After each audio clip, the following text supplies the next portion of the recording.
తెలంగాణ మార్చి రాష్ట్రాన్ని ఒక రకంగా హైదరాబాద్ని ప్రధానంగా కుదిపేస్తుంది. ఇట్లా తెలంగాణ మార్చి విషయంలో మీ అభిప్రాయం? నేను చాలా స్పష్టంగా ఇంత మునిపే చెప్పాను. ఇది కాంగ్రెస్ పార్టీ యొక్క తప్పిదం. అనిశ్చిత పరిస్థితి తీసుకొచ్చింది మీరు, సమస్య జటిలం చేసింది మీరు, పరిష్కారం చేయాల్సింది మీరు. రేపు ఏదైనా జరిగితే దానికి భారీ మూల్యం చెల్లించాల్సిన బాధ్యత కూడా కాంగ్రెస్ పార్టీకే ఉంటుంది. అంటే మీరు ఒక సీనియర్ నాయకుడిగా, మాజీ ముఖ్యమంత్రిగా, ప్రతిపక్ష నేతగా మీరైతే ఎలా దీన్ని హ్యాండిల్ చేస్తారని నేను చెప్పింది మీకు ఏదైనా చెప్తే అది రికార్డు పనికి వస్తుంది తప్ప దేనికి పనికి వస్తుంది? మనం చెప్పినట్టు ఎవరైనా వినేవాళ్ళు ఉన్నారా? వింటారా? ఎందుకు వింటారు? వాళ్ళు చేయాల్సిన పని వాళ్ళు చేస్తున్నారు. వాళ్ళ యొక్క రాజకీయ లబ్ధి కోసం ఏం చేయాలో అవి చేస్తున్నారు. అంటే ఈ విశేషం ఏంటంటే జేఏసీ నేతలు పిలిపించిన దానికి రాజకీయ పార్టీలంతా స్పందించి, ఇంక్లూడింగ్ తెలంగాణ టీడీపీ ఫోరం కానీ, తెలంగాణ కాంగ్రెస్ ఎంపీలు కానీ, వీళ్ళంతా దానికి మద్దతు ఇవ్వటం, అంతా కొంచెం కాంప్లెక్స్గా మారిపోయిన సమయంలో ప్రభుత్వం ఎట్లా డీల్ చేస్తుందని నేనేమంటున్నానంటే, ఈ సమస్యకు మూల కారణం ఏంటి? ఈ సమస్యకు బాధ్యులు ఎవరు? లేకపోతే అధికారం చలాయిస్తూ సమస్యలు మేము పరిష్కారం చేయము, పట్టించుకోమంటే జరుగుతుందండి? లేదంటే మీరెందుకు అధికారంలో ఉండాలి? కేంద్ర రాష్ట్రంలో బాగా పెత్తనం చేయడానికా, లేదంటే డబ్బులు దోచుకోవడానికా మీరు ఉండేది? కాదు, సమస్యలు పరిష్కారం చేయడానికి మీరున్నారు. అలాంటి సమస్య వచ్చినప్పుడు ఆ సమస్యని పరిష్కారం చేయాలి. సమస్యను పరిష్కారం చేసి మళ్ళా ప్రజలకు మేలు చేసే పరిస్థితి రావాలి. అంటే శాంతి భద్రతల సమస్య రావచ్చని, ప్రధానంగా సీమాంధ్ర నేతల ఇళ్ల మీద కూడా దాడులు జరగవచ్చని పోలీసు ఉన్నతాధికారి ఓపెన్గా చెప్పారు. నేనేమంటున్నానంటే, అన్నిటికీ మూల కారణం ఎవరంటున్నా? మళ్ళీ ప్రభుత్వమే కదా.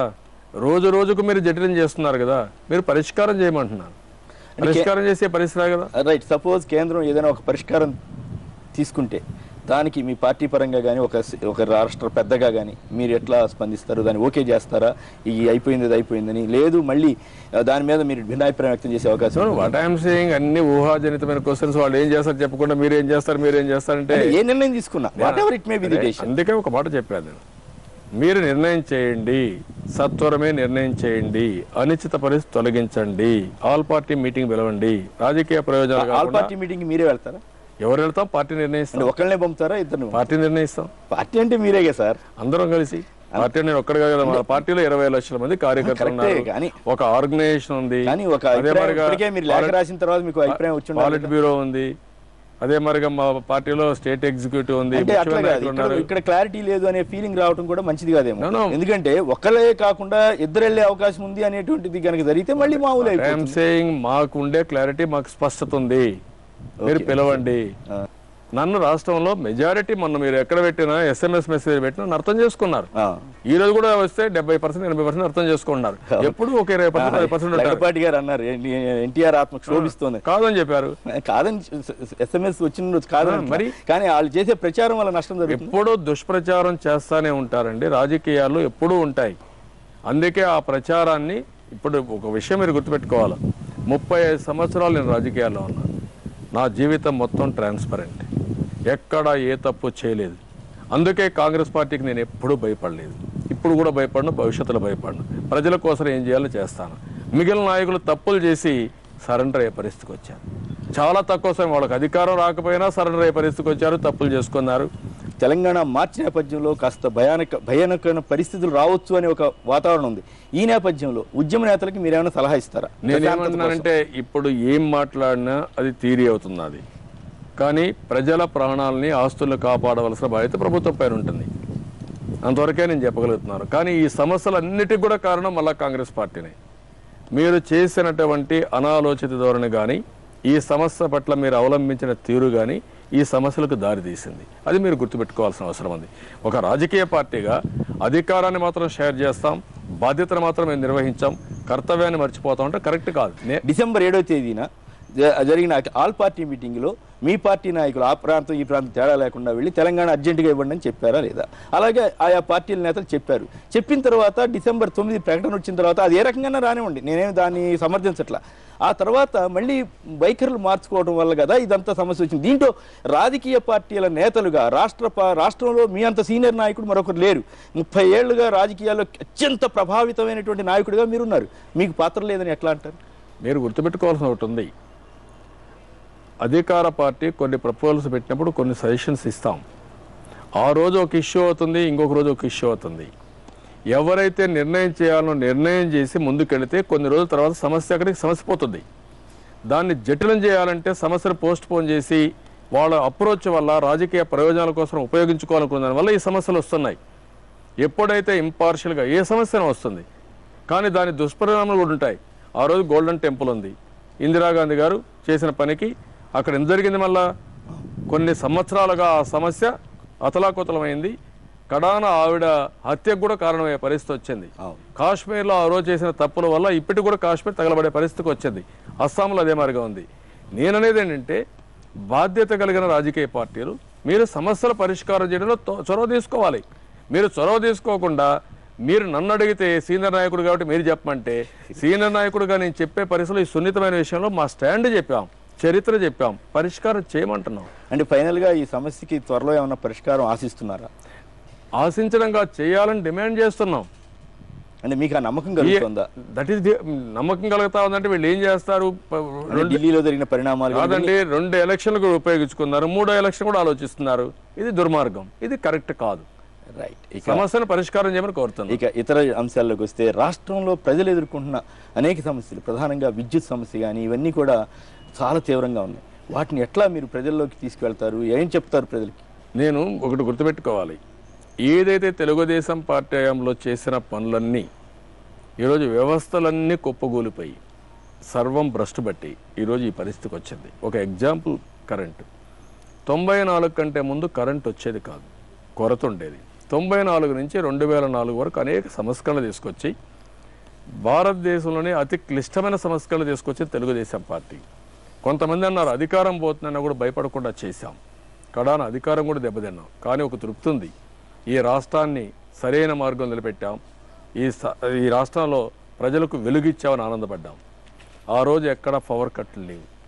4 సంవత్సరాలు కరువు వస్తే 9 గంటల కరెంట్ అంటే 9 గంటల కరెంట్ ఇచ్చాం, గడియారం చూసుకుంటే కరెంట్ ఇచ్చాం, 24 గంటల ట్రాన్స్ఫార్మర్ మార్చడం మార్చాం.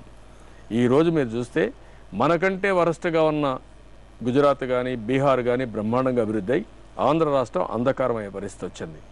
వ్యవసాయానికి కరెంటు లేదు, ఇండస్ట్రీ మొత్తం సిక్ అయింది. స్మాల్ స్కేల్ ఇండస్ట్రీ 40 లక్షల మంది ఉద్యోగాలు చేస్తామంటే ప్రతి నెలకు 2000 3000 సిక్ అయిపోయి తిరిగి దాన్ని ప్రారంభించే పరిస్థితి కూడా లేకుండా పోయే పరిస్థితి వచ్చింది. కొంతమంది ఆత్మహత్యలు చేసుకుంటున్నారు. దీనికి ఎవరు కారణం? చేతగాని కాంగ్రెస్ పార్టీ కారణం. మన హక్కులు కూడా కేంద్రం దగ్గర పోరాడలేకపోయారు. ఎన్టీపీసీ ఉంది, ఎన్టీపీసీ అనేది కేంద్రానికి సంబంధించిన సంస్థ. ఆ సంస్థ 4 రాష్ట్రాలకు కరెంట్ ఇవ్వాల్సిన అవసరం ఉంది, ఈక్వల్గా ప్రపోర్షన్ ప్రకారం ఇస్తారు. అలాంటిది నేను పోరాడి మొత్తం 1100 మెగావాట్లు డెడికేటెడ్ యూనిట్గా తీసుకొచ్చాం. ఇప్పుడు ఎక్స్పాన్షన్ పోతే ఆ రోజుల్లో మీకు విద్యుత్ సరఫరా విషయంలో మీకు ఆ క్రెడిబిలిటీ వచ్చిన మాట వాస్తవం, దాంట్లో ఏం అనుమానం లేదు. వస్తున్నది కాదు, ఇప్పుడు మొత్తం భ్రష్టు బట్టి ఇచ్చారు. అయితే ఇప్పుడు ఈ నేపథ్యంలో ఇప్పుడు తాజా పరిణామాలు, జనం వాటిని ఎంతవరకు పట్టించుకుంటున్నారు అంటున్నారు. ఉప ఎన్నికలకు ఓటమిపై ఏం కారణాలు విశ్లేషించారు? నేనేమంటానంటే, ఉప ఎన్నికలు వేరే, జనరల్ ఎలక్షన్స్ వేరే. ఒక రాజకీయ పార్టీగా, ఒక రాజకీయ నాయకుడిగా నా బాధ్యతను నెరవేర్చిస్తున్నాను. అందులో ప్రజల్లో కూడా చైతన్యం తేవాలి.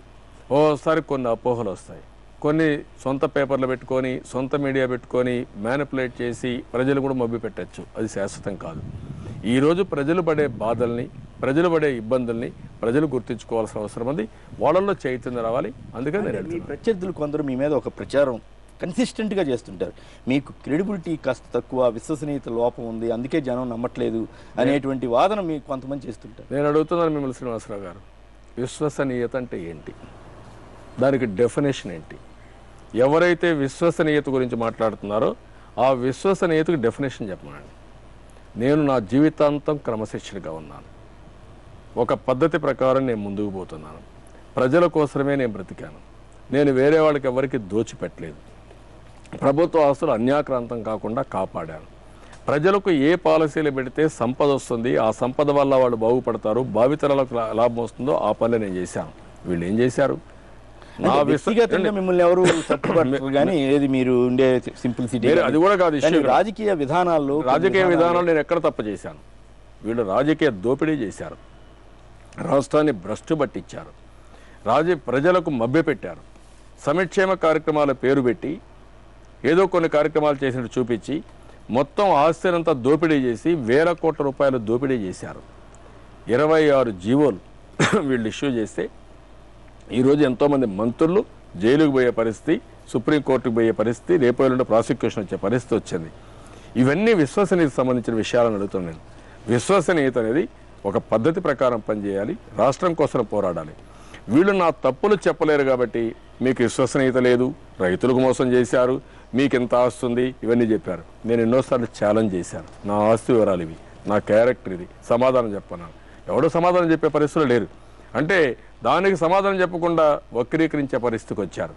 రాష్ట్రాన్ని దోచుకోవడం విశ్వసనీయత, ప్రజల్ని మోసం చేయడం విశ్వసనీయత, లేకపోతే రాష్ట్ర ప్రతిష్ట దెబ్బతీయడం విశ్వసనీయత.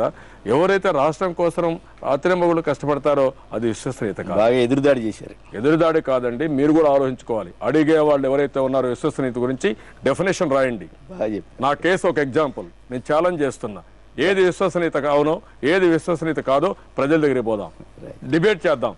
ఈ రోజు రాష్ట్రంలో ఏ నాయకుడు ఏం చేశాడో, ఏ విశ్వసనీయత కోసం పనిచేశాడో, ఏ నిబద్ధత కోసం పనిచేశాడో నేను సవాల్ విసురుతున్నా. చెప్పండి.